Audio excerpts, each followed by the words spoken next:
Hello and welcome to Car Dealer Live. My name is James Batchelor. Today we are taking our monthly look at used car values, and joining to chat more about this is CAP HPI's Director of Valuations, Derren Martin. Hello, Derren. Hi, James. Always good to have you on. Thanks for coming on today. Right, so just give us the top line figure then, Derren. I mean, what are the values looking like in August? So August live figures, we've had another month of plateauing. Really, it's the fourth month in a row where we've had a minimal movement. So at 3 years, values are down 0.3%, which is less than £50 on average. So it's it's quite a sort of benign market from that point of view, and we're still in that situation where you've got low supply, low demand, and previous high prices. So those factors all sort of combining to lead it fairly flat at 3 years. Younger cars have gone up on average, so there's a bit of a shortage of 1-year-old cars, and you've got if you can't get a new car so we've got the theme of sort of rental companies out there buying cars from auction in the trade and buying cars from retailers because they're getting starved of cars from manufacturers. At the bottom end, older cars have been affected by more, and they've come down by around 2%, which is about £100. So older cars, there's definitely a theme of older cars. Certainly sort of petrol and diesel cars are 10 years old, a bit more thirsty, high road fund license, they're not so much in demand. Yeah, I do remember over the past few months or so that we have been talking about cars in sort of like the 15 to 20,000 pound bracket starting to look a little bit expensive. I mean, is that a continuing theme? They're actually doing okay. They're fairly flat really at that range now, but mainly because there's low supply levels out there. But yeah, what is a real theme is that those cap clean cars, so cars in good condition, they're selling well, and cars that are more damaged are struggling. So dealers are not really willing to buy work. There's issues getting parts, obviously, from various places around the world with what's been going on, and if the market does drop away, even if it's slightly, you don't want to have a car sitting in a workshop for a few weeks. So you've got that continual theme of cap clean cars selling and being sought after, and you hear stories of dealers wanting to buy those cap clean cars, but they're too expensive for them to put a margin on because they can't push retail values up anymore because demand isn't really there from the consumer. People have been going on holiday, and the demand just hasn't been as high as has in previous months for some. But also August is always sort of the holiday season, and it always drops away. So it feels just sort of that sort of middle of summer feeling. Yeah. Really. Yeah, I know we haven't been in a normal market for a long time, and we certainly aren't going to be getting back to a normal market anytime soon. But a 0.3% fall to me seems quite good, really, because normally in August would be much lower than that, because of course it's the summer season and we're heading into September.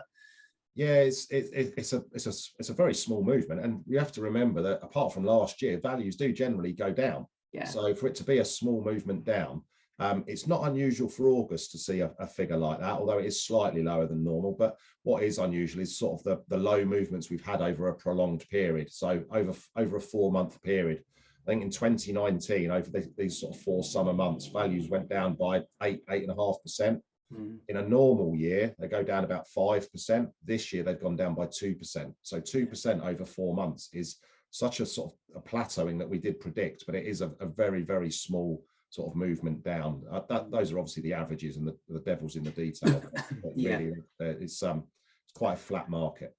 So, I mean, for a dealer's perspective, it's plateaued, it's quite flat at the moment. Do you think that makes life easier for dealers because they're not having to change prices hugely, or does that actually present some problems? I think they're having to work a lot harder than they have in the past because demand isn't quite as high as they'd like it to be.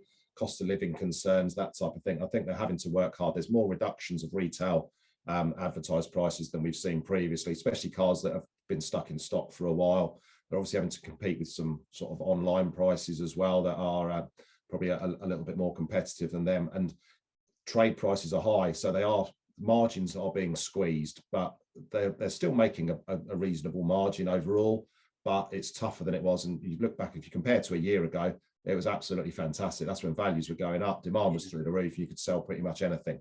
Now it's those cars in clean condition that they want, because they're the ones they can get on the forecourt and can sell quickly. So I don't think it's easy for them at the moment. I think they're having to work very hard to stimulate the demand and to get the cars sold. Would you say that's across the board, from franchise all the way down to independents? I think the independents are probably finding it a little bit harder. I think the franchise dealers are doing better. Maybe if they're getting some part exchanges in from what new car activity there is. So I think that they're performing better. I think that bottom end of the market is struggling more. We're seeing some weakness in those lower price points, and they're probably the people, the consumers that are more affected by the cost of living concerns. So they are having to cut their cloth, and if they're going on a holiday, maybe they're not changing their car. And I think that may well continue in the winter months, when people start to see their fuel bills and things like that. Yeah, well, I'll come back to that in a second, but let's just return back to August and look at the fuel type, because I always find this is really interesting, the fuel type. So how are petrols and diesels doing? But more prescient is electric at the moment. Yeah, well, all alternative fuel vehicles are all performing pretty well. So on average, electric, hybrids and plug-in hybrids, they've all gone up this month, whereas petrol and diesel values have come down, especially at those older ages. Petrol and diesel values have come down by more than at that 3-year point, by a couple of percent on petrol and diesel.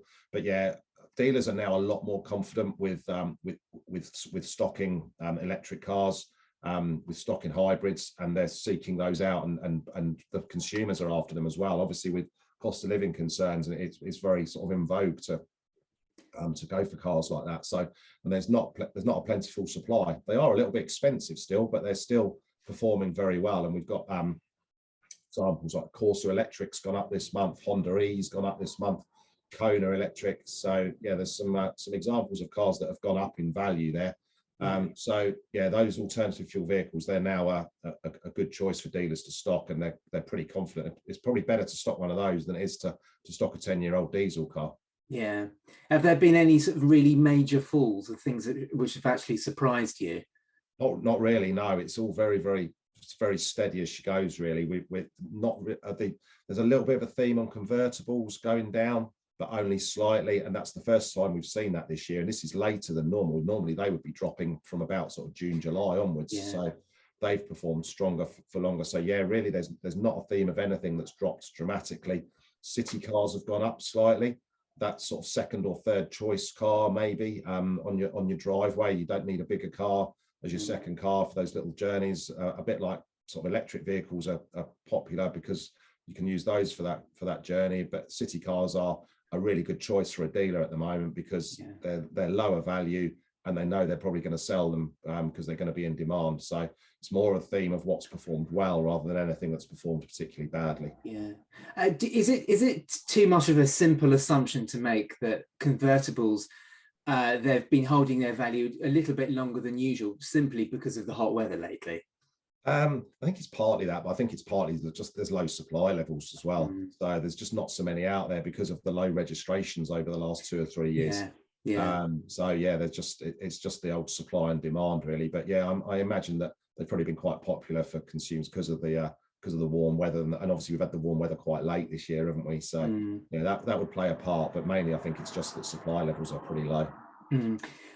Finally, Derren, I mean, looking ahead to September, I mean, you know, we've had the announcement of the price cap today. You know, that's got to start to, not immediately, obviously, but that will be front and center in lots of people's minds. And of course, for September, you know, we're hearing that the new reg isn't quite so important to people anymore, simply because they can't get hold of the cars. So, looking ahead to September, I mean, do you think things could change a little bit, or do you think we're going to carry on with this plateauing effect? I think there'll be more cars coming through. The manufacturers will still want a good September. But it is quite brand specific. But we do hear we speak to the manufacturers, we speak to franchise dealers, that volumes will obviously go up in September. So that will generate more fleet returns, more part exchanges. It won't be to levels of previous years, but there will be more cars coming through. demand wise, September might be okay for demand. People come back off their holidays. Certainly we've seen an uptick over the last week or so of August so far, that there's more cars selling in the trade. So dealers are speculatively buying for September, knowing that new cars probably won't be to the volumes that they've been previously. So I think demand might be okay in September, but beyond that, there could be, it could drop away a little bit. And with supply going up and demand not being strong, that could put a bit of pressure on values. But caveat that with not a crash, definitely not a crash coming. There just won't be the supply levels to cause that. So I think we might see a stronger movement down than we've seen this month as we move forward. But again, that shouldn't be anything to worry about, because values do tend to come down. That is it's a life that used cars depreciate and deflate in value. Yeah.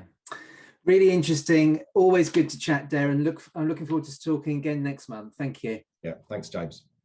Well, that's it for today's Car Dealer Live. Join us again very soon. Bye-bye.